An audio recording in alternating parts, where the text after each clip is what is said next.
Caitlin Clark is leaving the WNBA. Okay, don't worry, she hasn't actually left. But just imagine for a second, the league's brightest young star, the one-woman phenomenon, the kind of crossover superstar the WNBA has never seen before.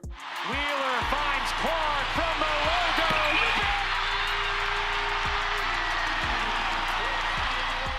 Poof, gone overnight. If you're a Caitlin fan, that thought probably sends shivers down your spine. But sadly, you get the sense that for some in the WNBA's orbit, there might actually be a sigh of relief, maybe even a tiny fist pump of victory. Why? Despite all the measurable prosperity and energy Caitlin's brought to the league, the jealousy around her has been off the charts. So will Caitlin Clark be a good pro? Absolutely. Will Caitlin Clark come into the WNBA and do what she's doing right now? Immediately? Absolutely not. Not gonna happen. Some players and media members have done everything they can to take her down a peg, even when it's clearly not in their best interest. The ugliest part? The constant claims that she's getting special treatment because she's white. Stephen A. Smith delivers the goods here. Apparently, all the accolades that Caitlin Clark is receiving is because she's white, and the jealous players who are attacking her are really the real victims here. They won't say it's her talent or charisma. No, it's gotta be her skin color. We've heard it everywhere. I think Caitlin represented, and again, some of this to me probably is not fair to her because it was not anything that she said or was truly based on her personality, but she was a white girl from the middle of America. What it is racism, right? It gets blown up into, oh, they're going after Caitlin Clark, but no, we're just playing one of the best players that's in this league the way that any other best player, franchise player is going to get played. Why couldn't they have put the whole WNBA on that cover and said the WNBA is the league of the year because of all the talent that we have? Because when you just keep singling out one player, it creates hard feelings. And so now you're starting to hear stories of racism within the WNBA, and I don't want to hear that. Imagine that. You set college scoring records, put your league on your back, become the face of women's hoops, only to be told your hype is just based on your pigment. Ouch. So to those who feel Caitlin is getting unfair treatment, that her hype isn't deserved, let's play a little game. What if Caitlin Clark really did walk away? Just for fun, let's say she held a press conference and said, "I'm out. I've had enough. I don't need this." What would happen to the WNBA tomorrow, next month, next year? Buckle up and grab your popcorn because the fallout would be cataclysmic for the league. In fact, Caitlin leaving would be much worse for the WNBA than if she had never played at all. And I'm going to explain why. Ever seen those YouTube videos where a comet hits the Earth and they give a play-by-play of the apocalypse? This is about to be like that, but with a sick twist at the end. Okay, let's get into it. And hey, before we dive deeper, smash that like button and subscribe for more spicy Caitlin Clark takes and WNBA commentary. Now, the WNBA cashing in on its recent surge in popularity, scoring a media rights deal worth more than $2 billion. First off, we need to appreciate just how good we have it right now with Caitlin in the league. The WNBA has been positively spoiled over the past year. Sold out arenas that previously struggled to fill even half their seats, TV ratings making headlines, and a level of national buzz that women's pro basketball rarely ever enjoyed. And that is thanks to a 22-year-old who can pull up from 30 feet and sink a shot like it's a casual free throw. Caitlin came into the WNBA and instantly transformed the vibe. This surge in popularity has given players new opportunities and a big dose of confidence. WNBA players are suddenly talking about having leverage and making big plans. They're on the verge of negotiating a fresh collective bargaining agreement, CBA, and they're feeling bold, even hinting at things like, we might strike if we don't get what we want. You saw it with the viewership in the WNBA last year, with Unrivaled this year. Like, people are tuning in. And so I think we're in a really great position where we have all the leverage as players right now. We have the most leverage we've ever had as WNBA players, and we have to use it to our advantage. Like, the time for change is right now, and so we have to take advantage of it. The players know the league is booming, and while many in the league are grateful, there's a segment of fans, media, and players who are speaking with forked tongues. They love the growth, but they're not so happy that it's Caitlin who's driving it. I showed some clips of the gripes about her so-called privilege, the idea that fans only cheer her because of her color or looks. Those aren't ancient history. They reflect a real vibe right now among some circles. Against Connecticut. Clark connects on a three. Well, let's grant the haters their wish. Let's remove Caitlyn from the equation. Poof, she's gone. What happens? The first thing that would happen, TV viewership would crumble. Television audiences are fickle on a good day, and a huge number of people have been tuning in specifically for Caitlyn. The beauty and curse of TV is how easy it is to turn off. Unlike a ticket you paid for, a TV broadcast can be abandoned in a heartbeat if the excitement's not there. And if Caitlyn Clark leaves, a huge chunk of the excitement leaves with her. Don't believe it? Let's put this in perspective. During her rookie season, Caitlyn was an absolute ratings magnet. Indiana Fever games averaged about 1.19 million viewers. Games that didn't feature Caitlyn averaged around 394,000. She was pulling nearly 3 times the audience of other games. In fact, almost every single WNBA game that cracked the 1 million viewer mark featured her. Those are insane splits. No single player in any major sport has that kind of sway over viewership. Not LeBron, not Brady. Caitlyn freaking Clark did that in her first year. Now remove her from the equation. What happens? Those million-plus audiences shrivel up. A Friday night Fever game on ESPN2 that might have drawn 1.2 million with Caitlyn could plunge to maybe 400,000 or even 300,000 without her. Basically back to the old baseline. We'd see brutal headlines like WNBA ratings plummet 50% overnight. One season of her magic wasn't long enough to convert all those casual newbies into die-hard WNBA fans who will watch no matter what. They came for her, and if she's gone, they're gone too. Still not convinced? Let's look at some real numbers from this past year. After Caitlyn Clark's playoff exit last season, some optimistic headlines crowed that the WNBA Finals still pulled over 1 million viewers. The narrative being, no Caitlyn, no problem. The league and its defenders were eager to show they weren't dependent on one girl. But here's what they conveniently left out. Earlier in those playoffs, Game 2 of Caitlyn's first round series against Connecticut drew 2.5 million viewers. The largest cable audience in WNBA history, by the way. No other game in the rest of the playoffs even came close to that number. So yeah, the finals did okay, but they paled in comparison to what Caitlyn's presence delivered. And consider the experiment we saw this offseason. A new 3-on-3 showcase league called Unrivaled, featuring many WNBA stars in the winter months. It had almost all the big names, except the biggest one. Caitlyn didn't participate. By all accounts, Unrivaled failed to capture major attention. Some games struggled to reach 100,000 viewers live. It was a cool concept, but the viewership was nothing to write home about. Again, no Caitlyn, no casuals, period. And for those fans who still do tune in or show up, they'd notice something else very different: half-empty arenas. Let's talk attendance. Caitlyn's impact on butts in seats was just as dramatic as her TV impact. The Fever set a franchise and league attendance record last year with over 340,000 total fans packing into Gainbridge Fieldhouse over the season. To put that in perspective, the year before Caitlyn arrived, the Fever averaged just around 4,000 fans per home game.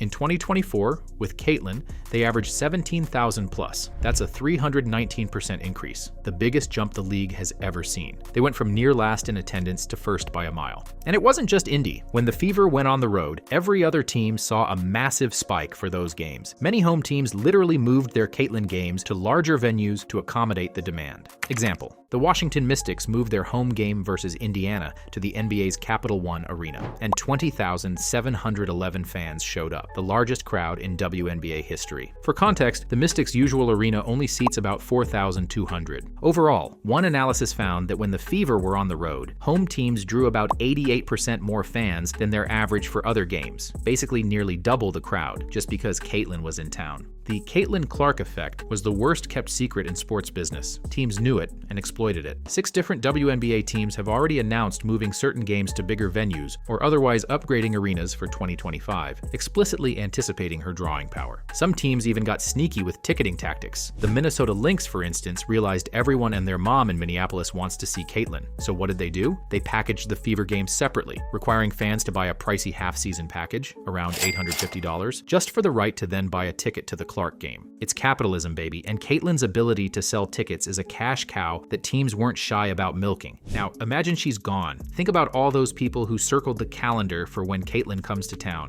All those special ticket packages, those arena upgrades, those one-off big events to accommodate her. You'd be left with thousands of fans who shelled out big money months in advance expecting to watch her, suddenly stuck with tickets to a game that, with all due respect to the other players, they no longer care about. You'd see a flood of resale tickets on StubHub the day her farewell is announced, and probably no shows. We'd get the embarrassing optics of empty seats galore. The arenas that were packed and rocking would return to half full, or worse, quiet halls. If Caitlyn didn't return the following season, and teams could no longer leverage her star power to pre-sell those ticket bundles, the WNBA would be harshly reminded of what quiet arenas feel like. In some markets, the contrast would be brutal. A veteran sports writer who attended one Fever Road game described the scene. The place absolutely erupted when Clark drained a deep three. Points in the game, steps it back from 3, knocks it down. And he estimated 90% of the crowd was there just to see her. That atmosphere, that would be gone. And it would be a Mount Everest-sized uphill battle to ever get it back.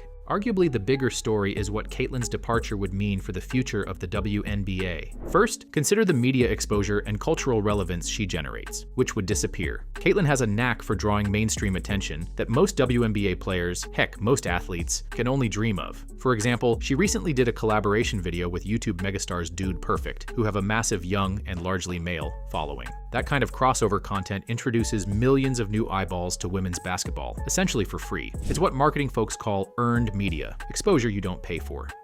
The WNBA currently has a player making around $75,000 a year who is generating NBA-level buzz and viral content at no extra cost. Leagues usually only dream of a star who can break out of the sports bubble into pop culture like that. If she's gone, so is all that buzz. No more viral trick shot videos with famous YouTubers. No more ESPN First Take debates every other day centered around her latest feat or controversy.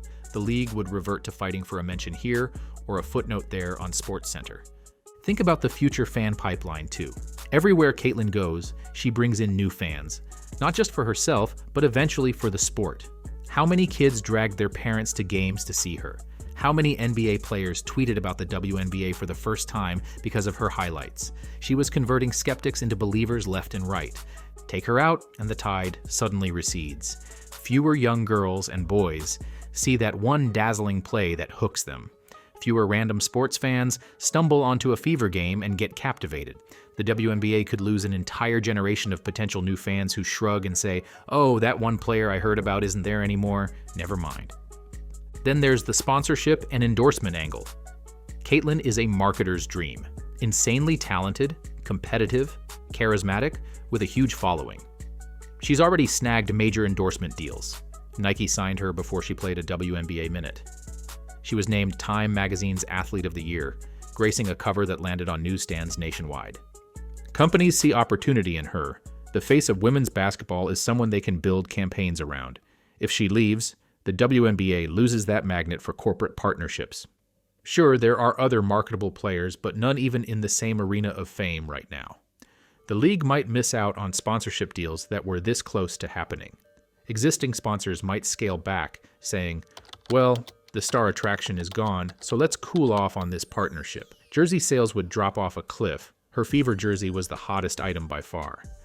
Basically, a lot of money that was about to flow into women's hoops could dry up or reroute elsewhere. And then, perhaps the biggest long-term hit, missed expansion and investment. There's been loud talk of WNBA expansion teams, new owners and cities interested, buoyed by this surge in popularity. If that popularity cools off because Clark left, those potential investors might pump the brakes hard. Owners or city councils on the fence could say, hey, maybe that big boom is over, let's hold off. Media companies that were considering richer TV deals will see ratings dip and get cold feet. The league could be set back years in its quest to join the mainstream of pro sports. Our little hypothetical scenario could realistically set them back a decade or more of momentum. Caitlin was essentially a fast track to broader success, a once-in-a-generation catalyst. Without the catalyst, progress reverts to the slow, grinding, incremental slog. Now, while the league's trajectory takes a massive hit, there's another group to consider: the players themselves. One very concrete consequence of a Caitlin exit would be its impact on the players' collective bargaining power. Remember that newfound confidence and leverage players were touting? Collier and others talking about how this surge in popularity gave them unprecedented clout in negotiations. No one wants a lockout. But I think we have to stand firm in what we think we deserve in this new CBA. Mm-hmm. The atmosphere of women's sports is changing, and we think we need to get paid accordingly. And so we're definitely going in with that mindset where we don't want that to happen, but we are willing to do what it takes to get what we think we deserve. A lot of that optimism is tied to the assumption that the WNBA's growth will continue upward, that attendance, viewership, and revenue will keep rising, giving players a stronger hand to demand better pay and treatment. If Caitlin Clark exits stage left today, that trajectory flatlines or even dips. Suddenly, the player's bargaining position isn't so rosy. Owners and league officials, seeing the numbers drop, would say, hey, the boom times have cooled off, we have to be cautious now. The leverage Collier talked about would evaporate along with those fans. It's a harsh reality. One moment the players are ready to argue for charter flights, salary bumps, and improved conditions. The next moment, they're just trying to hang on to the status quo because the business took a hit. That shiny new CBA that was supposed to put more money in players' pockets, it would end up far more modest. The owners, suddenly feeling uncertain about the league's outlook, might offer only small raises or minor improvements, citing all the lost momentum. The players would basically have to swallow it or risk a work stoppage at the worst possible time. Essentially, without Caitlin, the balance of power swings back toward the owners and league, after briefly tilting toward the players. The players' dream scenario of finally catching up to fair pay and conditions would be put on hold indefinitely. Here's the weird twist about all this. The league without Caitlin Clark is much, much worse for everyone. Yet I suspect more than a few players would privately feel a sense of relief in the short term if she left. This is the heart of the matter, the jealousy, the human nature element. Some players, and even a few execs, might initially think, phew, now maybe we can get back to spreading the attention around evenly. They might believe, or convince themselves, that the drop in attendance and viewership isn't really because of Caitlin's absence, but due to, say, fickle fans, or some other excuse. Like, see, those people only showed up for the white girl, not for the sport. Good riddance. That would be a coping mechanism, a way to avoid confronting the reality that her star power was utterly singular. I bet a handful of them would even feel triumphant for a minute. Finally, no more hearing every press conference question being about Caitlin's latest feat. The scoring title race, the assist title, MVP chatter, all that suddenly becomes a lot more open. Maybe in their minds they think the league can redistribute the shine. Now people will pay attention to us. Finally, we all get equal spotlight. But give it a little time, and they'd realize that Caitlin, even if she did overshadow some of them, was also elevating everyone's platform. She made the pie bigger, meaning even the second, third, fourth fiddle players were getting more exposure and probably better endorsement deals, overseas offers, etc., than they ever did before. Without Clark, that pie shrinks again. Fewer opportunities across the board. In the long run, players would likely look back and say, man, we were on a fast track to mainstream success and now it's gone. Those who might have been jealous would start missing the fringe benefits of playing alongside, or against, a phenomenon. Rivalries are great and all, but it's a lot better to have a rival who draws 20,000 fans and 1 million viewers than to have no rival and draw 2,000 fans and crickets on TV. And here comes an extra dose of irony, the schadenfreude factor. Schadenfreude, that German term for taking pleasure in others' misfortune, might become a thing here. If Caitlin were driven out or left unhappy, you can bet a segment of her massive fan base would become anti-WNBA. Instead of tuning in to WNBA games, a chunk of these folks might make a new hobby of celebrating the league's struggles out of spite. They'd flood comment sections with, ha, ratings down 50%. How'd that happen, I wonder? And, hey, Angel Reese, thought all those fans were gonna watch you now. Guess not. It sounds petty, and it is. But fandom can turn toxic quick when their hero is perceived as being wronged. The WNBA would essentially gain a group of active detractors, folks rooting against the league, saying, see, they didn't appreciate our girl, and look what happened. Talk about a PR nightmare. Not just losing your biggest star, but alienating her army of fans into becoming haters of your product. Now, do I actually think Caitlin is going to up and leave the WNBA high and dry? No, thankfully I don't. This scenario is, knock on wood, purely hypothetical. But the reason I went through this little exercise is because of the old saying, you don't know what you've got till it's gone. This is a message to the haters, the skeptics, and even to the league itself. Appreciate what you have in Caitlin Clark. Don't take her for granted, and certainly don't alienate her. Because the reality is, she isn't what's holding the league back, as some insinuate. She's what's propelling it forward. Even if she's not leaving, it doesn't mean circumstances couldn't sideline her. Heaven forbid, but players do get hurt. We actually got a scare in women's hoops recently when top college star Juju Watkins went down injured. Took it away. More great defense from the Trojans, and Watkins goes down hard, and she's grabbing her right knee. It reminded everyone that the next big thing isn't guaranteed. If Caitlin were sidelined for even a few weeks with an injury, we'd likely see an instant contrast in attendance and viewership. Even a brief absence would cause a dip. That's how immediate her impact is. In the end, I truly hope more WNBA players and media members choose to embrace Caitlin instead of swimming against the tide. This coming season has the potential to be amazing for the WNBA and all its players, if they ride the wave together. The alternative, actively or passively undermining your biggest star because of jealousy or discomfort, could result in the biggest slice of humble pie ever served in sports. And trust me, nobody wants to eat that. What do you think? Did I nail the potential fallout, or do you see it differently? Let me know your thoughts in the comments. And if you enjoyed this deep dive, don't forget to hit that like button and subscribe for more. Thanks for watching.